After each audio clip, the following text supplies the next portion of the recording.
Hello, आज आपण पारंपरिक पद्धतीने बनवलेली धपाट्याची सविस्तर अशी रेसिपी बघणार आहोत. रेसिपी म्हणाल तर खूप सोपी आहे.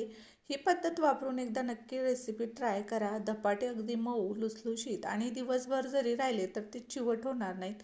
त्यासाठी काय करायचं ते सुद्धा टिप्स तुम्हाला सांगणार आहे. त्यामुळे व्हिडिओ थोडा पण स्किप करू नका. नक्की शेवटपर्यंत बघत राहा. रेसिपी म्हणाल तर एवढी सोपी आहे, एवढी सोपी आहे. पटकन तुमच्या लक्षात येईल. नवीन जरी किचनमध्ये असाल तरी सुद्धा धपाटे तुम्ही अगदी सहजपणे बनवू शकता. चला मग आपण रेसिपीला सुरुवात करूयात. काय काय साहित्य घ्यायचं आहे बघूयात. तर आपल्याला इथे लागणार आहे भरपूर प्रमाणात मेथी, पालक आणि कोथिंबीर. या सगळ्या भाज्या असेल की धपाटे तुमचे मऊ लुसलुशीत होतात. तर या वाटणामध्ये हिरवी मिरची, लसूण, जिरे, कोथिंबीर आणि मीठ टाकून वाटण तयार करायचं. पालक आणि मेथी असा स्वच्छ धुवून बारीक चिरून घेतलेला आहे. त्यानंतर आपल्याला पिठाचं प्रमाण बघायचं आहे. चॅनलवरती नवीन असाल तर रेसिपीला सुरुवात करण्या अगोदर पटकन चॅनलला सबस्क्राईब करा. सर्वात अगोदर मी अर्धी वाटी अंदाजे बेसन पीठ घेतलेलं आहे आणि त्याच वाटीने आपण काय करायचं, 2 ते 3 वाट्या ज्वारीचं पीठ घ्यायचं आहे आणि त्यापेक्षा ज्वारीचं पीठ घेतलं आहे त्यापेक्षा 2 वाट्या ज्वारीचं पीठ असेल तर 1 वाटी गव्हाचं पीठ असं अंदाजे मी सर्व मिश्रण घेतलं आहे, पण तुम्हाला वाटीचं प्रमाण सांगते म्हणजे लक्षात येईल.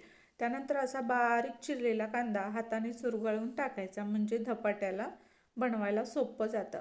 आता ही स्टेप बाय स्टेप आपण रेसिपी बघणार आहोत. तर सर्वात अगोदर भाज्या धुतलेल्या असतात त्यामुळे या पिठामध्ये फक्त मिक्स करून घ्यायच्यात, कारण आपल्याला पाणी नंतर वापरायचं, कारण भाज्याला बरंच पाणी असतं. अगोदरच पाणी टाकून पीठ भिजवाल तर मग पाणी जास्त होईल. तसंही धपाट्याचं पीठ चेलच लागतं, पण अगोदर भाज्या छान मिक्स करायच्या. आणि मीठ हे मी आपण जे ठेचलेलं वाटण होतं हिरव्या मिरचीचं त्यामध्येच टाकलं होतं. तुम्ही हिरव्या मिरचीऐवजी लाल तिखटसुद्धा वापरू शकतात. यामध्ये ओवासुद्धा टाकू शकता बरं का. बऱ्याच लोकांना पोटाच्या काही समस्या असतात तर ओवा टाकल्यानं चांगलं असतं, त्यामुळे ओवासुद्धा वापरू शकता. मी सुद्धा टाकलेला आहे पण तुम्हाला दिसलं नाही, तेवढा व्हिडिओ माझ्याकडून स्किप झाला. तर चला, पीठ असं सैलसर मळून घ्यायचं आहे. धपाट्याचं पीठ जास्त घट्टही नको आणि जास्त पातळही नको, मस्त मिडियम असं पोळ्यांपेक्षा थोडंसं सैल ठेवायचं आणि छान मळायचं.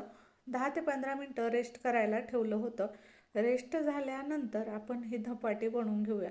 तर या ठिकाणी आपण एखादा सुती कपडा घ्यायचा आहे, नॅपकिन असेल सुती तो सुद्धा चालतो. तो अगोदर स्वच्छ धुवून घेतला होता, गरम पाण्यामध्ये टाकायचा कडकडीत आणि छान सुकवून घ्यायचा. त्यानंतर पाण्यामध्ये ओला करायचा आणि मग असं थोडंसं पीठ घेऊन छान आपल्याला आवडेल तसं लहान मोठं धपाटं थापून घ्यायचं आहे. आता या ठिकाणी धपाटं किती पातळ जाड करायचं हे तुमच्यावर डिपेंड आहे, तुम्हाला जसं आवडतं तसं. आता तुम्हाला या व्हिडिओमध्ये सांगणार आहे धपाटे चिवट का होतात. तर गव्हाचं पीठ जास्त झालं तर धपाटे चिवट होऊ शकतात बरं का. त्यामुळे 2 वाट्या जर ज्वारीचं पीठ असेल तर 1च वाटी गव्हाचं पीठ घ्यायचं म्हणजे धपाटे चिवट होत नाहीत. आणि बेसन पीठ कमी जास्त झालं तरीही चालतं. अर्धी वाटी घ्या किंवा त्यापेक्षा कमी घ्या तरीही चालतं, पण ज्वारीचं पिठाचं प्रमाण जास्त ठेवायचं म्हणजे धपाटे चिवट होत नाहीत. भाज्यांचं प्रमाण वापरायचं जास्त प्रमाणात म्हणजे धपाटे खुसखुशीत होतात. भरपूर कोथिंबीर घालायची आहे म्हणजे चवीला हे धपाटे छान लागतात. मी भरपूर अशी कोथिंबीर ठेचून घेतली आहे, भाज्यांमध्ये सुद्धा चिरलेली आहे. तर असा धपाटे छान आवडीनुसार पातळ जाड तुमच्यानुसार तुम्ही थापून घ्या. त्याला छिद्र पाडा म्हणजे काय होतं, त्यामध्ये तेल सोडून सर्व बाजूंनी या धपाट्याला लागतं. तर बऱ्याच लोकांना असं वाटतं की छिद्र का पाडतात, तर याचं कारण म्हणजे तेल चारही बाजूने धपाट्याला लागावं आणि धपाटं छान भाजल्या जावं यासाठी याला छिद्र पाडतात बरं का. बऱ्याच जणांना माहिती नसेल या छिद्राचं कारण तेल सोडण्यासाठी असतं. चला असू द्या. आता तवा छान मी गरम केला आहे आणि लोखंडी तवा वापरला आहे. एरवीही मी लोखंडीच तव्याचा वापर करते, कारण आपल्या शरीरामध्ये लोह जावं असं वाटतं ना प्रत्येकाला. तर कढईचा तर वापर करण्यात येत नाही म्हणून मी जास्त करून असा लोखंडी तवा वापरत असते. तर चला, धपाट्याला छान तेल सोडून घेतलं होतं छिद्रांमध्ये बाजूनं सुद्धा. आणि मग एक साईड छान भाजली की पलटून घ्यायचा. अगदी फुल गॅस करायचा नाही, स्टार्टिंगला फुल ठेवा नंतर कमी गॅसवर भाजा, अगदी फुल गॅस करून तुम्ही भाजाले धपाटं तर तुम्हाला भाजलेले दिसल, पण ते चवीला छान लागणार नाही. त्यामुळे हाय टू मिडियम फ्लेम करून हे धपाटं असं भाजून घ्यायचं आहे, म्हणजे चवीला छान लागतं आणि मस्त खुसखुशीत भाजल्या जातं. तर हे बघा, मस्त हिरवगार असं आपलं धपाटं छान तयार झालेलं आहे. सध्या भाज्यांचं सीझन चालू आहे. तुम्ही सुद्धा अशी रेसिपी नक्की ट्राय करा. चविष्ट लागतं. मुलांना असे काही पदार्थ असले तर खूप आवडतात.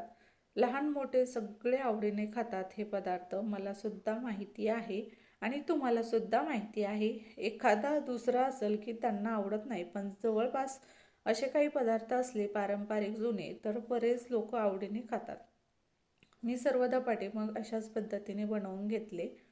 आणि तुम्हाला जर एवढं झंझट नको असेल पीठ भिजवून वगैरे, तर तुम्हाला मी एक डिस्क्रिप्शन बॉक्समध्ये सगळ्यात सोपे असे धपाटे, सॉरी त्याला तुम्ही धिरडेसुद्धा म्हणू शकता, कसे बनवायचे अगदी झटपट 10 मिनटात ती रेसिपी तयार होते, अशी तुम्हाला रेसिपी मी डिस्क्रिप्शन बॉक्समध्ये सुद्धा देणार आहे. ती जाऊन तुम्ही पूर्ण व्हिडिओ बघू शकता. खूप सोपी रेसिपी आहे. तर हे बघा, मस्त असे हे धपाटे तयार झालेले. तुम्ही थालीपीठसुद्धा म्हणू शकता.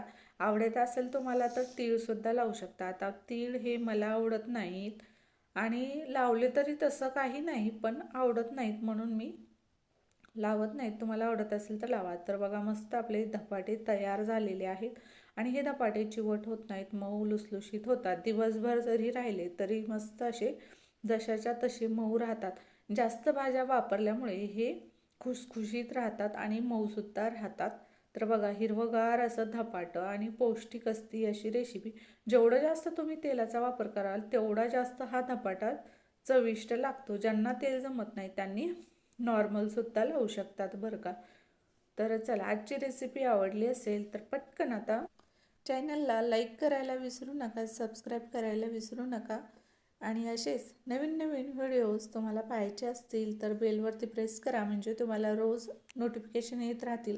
माझा व्हिडिओज रोज नसतो, 2 दिवसानंतर असतो आणि 4 ते 5च्या दरम्यान येत असतो. त्यामुळे अशा मस्त हेल्दी रेसिपीज पाहायच्या असतील तर बेलवरती क्लिक करा, म्हणजे तुम्हाला नोटिफिकेशन येत राहतील. चला मग, आता अजूनही सबस्क्राईब केलं नसेल आणि अशाच नवीन नवीन रेसिपीज पाहायच्या असतील तर पटकन सबस्क्राईब करा. Bye bye.